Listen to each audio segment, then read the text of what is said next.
négative qu'il crée, forme, arme et soutien ne laisse plus aucun doute quant à l'existence d'un véritable génocide dans chacun de ces tragiques épisodes.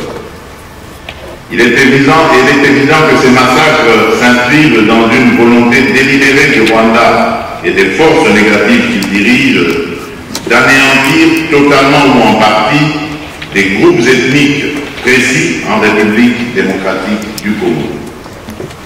Cette détermination est d'autant plus incompréhensible venant d'un pays ayant lui-même subi par le passé les horreurs d'une telle barbarie déshumanisante.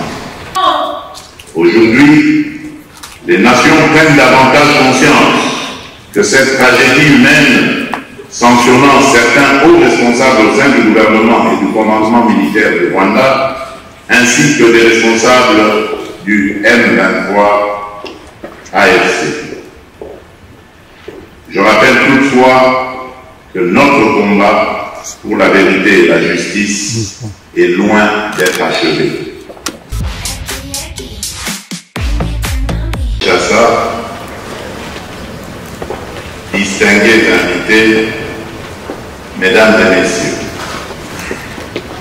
le 2 août 2023, je présidais, non sans émotion et chagrin, et surtout avec détermination et résilience, les premières commémorations nationales du Génocide, journée solennelle dédiée à la mémoire des dizaines de millions de Congolaises et Congolais victimes au cours des dernières décennies d'actes indescriptibles de barbarie et de cruauté.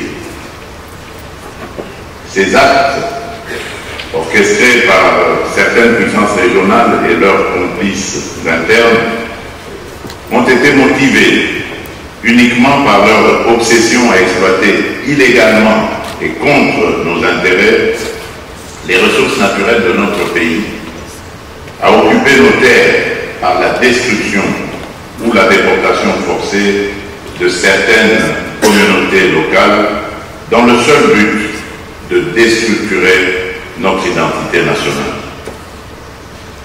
Depuis lors, de Kisangani à Kinshasa et sur l'ensemble du territoire national, notre peuple s'est engagé avec détermination dans une démarche mémorielle, répondant ainsi à un devoir sacré de vérité et de justice. À l'approche des troisièmes commémorations prévues le 2 août 2025, il m'est apparu indispensable d'inscrire durablement dans notre mémoire collective, en tant que nation et en tant que peuple, cette tragédie injustement imposée à notre pays dans l'indifférence coupable de la communauté internationale.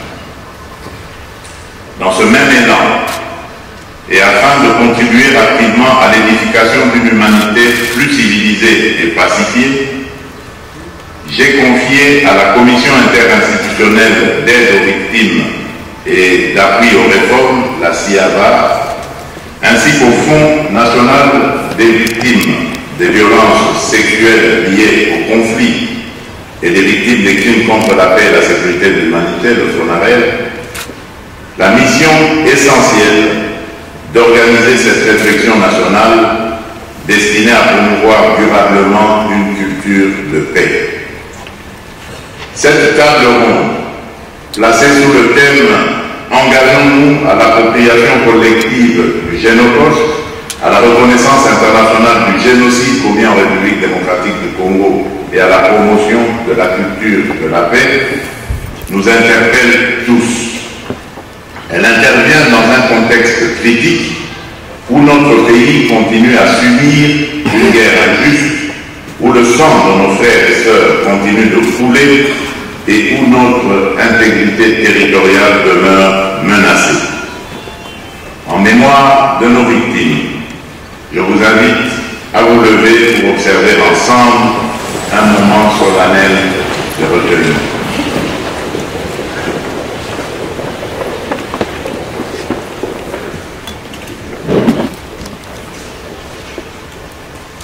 Je vous remercie.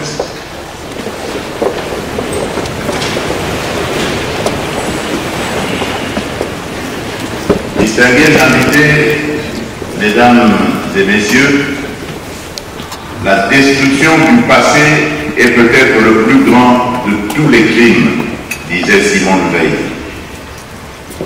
Aujourd'hui, nous ne parlons pas uniquement du passé, mais du présent et de l'avenir de notre nation.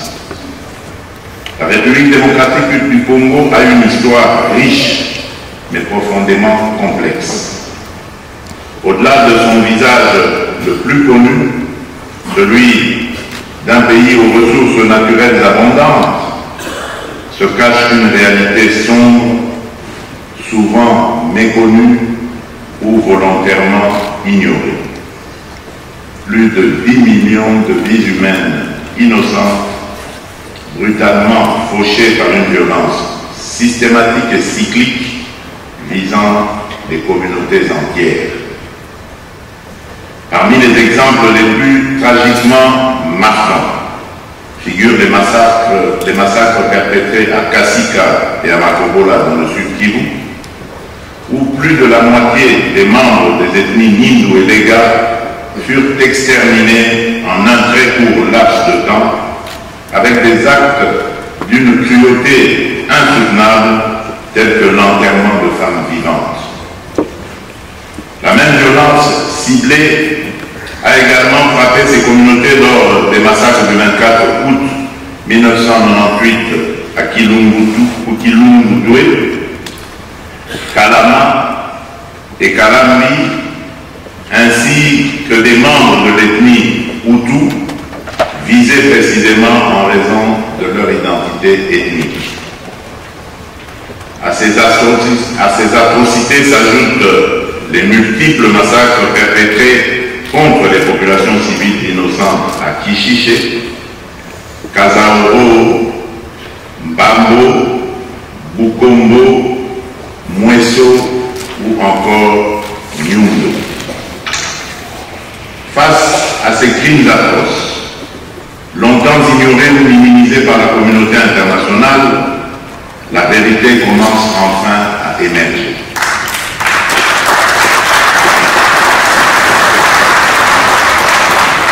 Divers rapports détaillés des Nations Unies, incontestables, ont clairement établi la réalité d'innombrables crimes et des violations massives des droits humains et du droit international humanitaire commis depuis 1993 sur le sol congolais.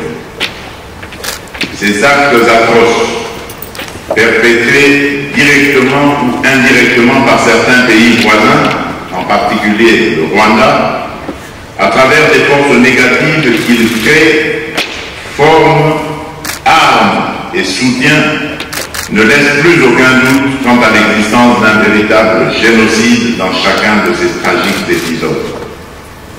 Il est évident que ces massacres s'inscrivent dans une volonté délibérée du Rwanda et des forces négatives qu'il dirige d'anéantir totalement ou en partie des groupes ethniques précis en République démocratique du Congo. Cette détermination est d'autant plus incompréhensible venant d'un pays ayant lui-même subi par le passé les horreurs d'une telle barbarie déshumanisante. Au lieu de perpétuer ces atrocités en d'autres lieux et d'autres époques, ce pays aurait dû logiquement rejoindre les efforts universels visant à promouvoir la paix, la dignité humaine et l'harmonie entre les peuples. Aujourd'hui, les nations prennent davantage conscience que cette tragédie humaine, sanctionnant certains hauts responsables au sein du gouvernement et du commandement militaire du Rwanda, ainsi que des responsables du M23 AFC. Je rappelle toutefois que notre combat pour la vérité et la justice est loin d'être achevé. À cet effet, j'annonce la mise en place imminente d'un groupe interdisciplinaire d'experts chargé d'évaluer de manière rigoureuse et systématique les préjudices subis et les pertes humaines liées aux crimes de masse notamment ceux relevant spécifiquement du génocide perpétré sur le territoire de la République démocratique du Congo.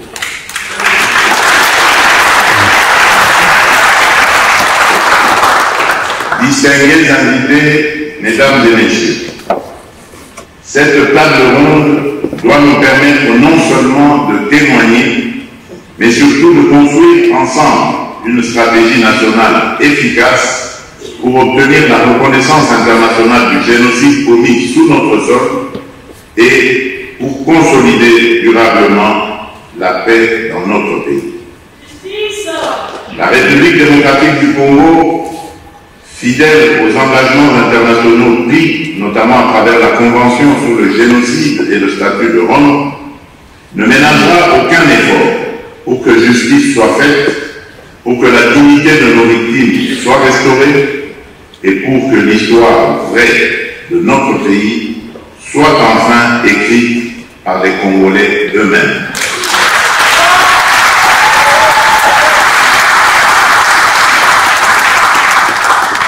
Mes chers compatriotes, notre marche vers la vérité et la paix est semée d'embûches politiques, diplomatiques et idéologiques. Mais elle est nécessaire et irréversible. Elle est portée par la résilience d'un peuple déterminé à triompher des ténèbres pour bâtir un avenir de paix, de justice et de dignité. Et nous devons tous y travailler. En ouvrant officiellement cette table ronde, je nous invite tous à être à la hauteur de cette responsabilité historique.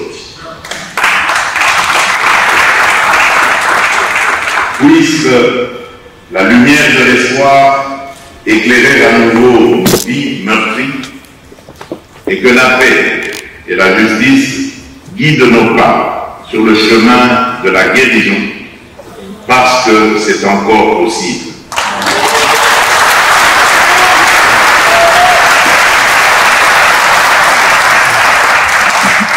Ne pas oublier, ne jamais répéter et commencer à guérir. Plus jamais seul, que Dieu bénisse la République démocratique du Congo.